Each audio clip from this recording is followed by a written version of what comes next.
Matapos panoorin ang video na ito ay mapapansin mong napakalakas pa rin ang depensa ni Zhang Wei sa kanyang pagkakabara.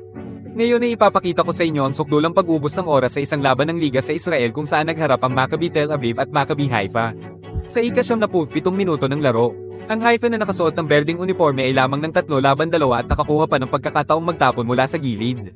Pagkatapos tumunog ang sipol ay itinapon ng manlalarong may bilang 10 ang bola at iniwan ito sa bilang 16 na matibay na parang nakabaon sa lupa. Mahusay na nagprotekta ng bola na parang veteranong aso at kahit dalawang depensa ang sabay ng hamarang ay hindi siya natitinag. Di nagtagal ay dumami ang mga nakisali sa banggaan ngunit nanatili pa rin ang bola sa panig ng mga nakaberde. Tumakbo pa nga ang bilang 16 sa gilid upang makipag-ugnayan sa mga tagahanga at tinapat ng bilang 10 ang kanyang ulo bilang pagkilala na para bang nagsasabing, talagang henyo ka. Sa ikalawang pagkakataon ay nagsimula namang magpakitang gilas ang bilang 10 gamit ang mga peking galaw. Pag-aantala at pang-aasar, bawat kilos ay nag-ubos ng pasensya ng kalaban at sa huli ay hindi nakatiis ang manlalaro ng kopo ng dilaw kaya muling nakakuha ng throw-in ng Haifa at nadagdagan pa ang kanilang bentahe. Kung medyo mas mainit ang ulo ng kabilang panig marahil ay nagbago ang laban mula football tungo sa boxing.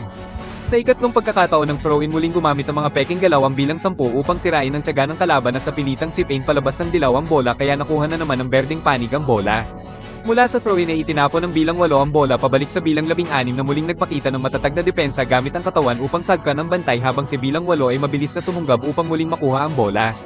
Paulit-ulit nilang hininto ang ritmo habang tumatakbo ang relo ng referee. Sa huling pagkakataon ng throw-in ay nagkunwaring naguguluhan ng manlalaro kung ito by corner o gilid. At matapos kumpirmahin ng referee ay itinapon ng bilang 8 ang bola na muling napunta sa paa ng bilang 16. Sa puntong ito ay lagpas na sa 7 minuto ang dagdag na oras at halos ubos na ang lakas ng bilang 16 na hindi na mabilang kung ilang beses siyang naghagis. Muli pang itinapon ng bilang 8 ang bola sa kanya at bago pa siya tuluyang bumigay ay tumunog ang mahabang sipol ng pangunahing referee bilang hudyat ng pagtatapos ng laban. At ngayon, ang tanong ito ba ay matalinong paggamit ng mga patakaran o isang uri ng negatibong paglalaro?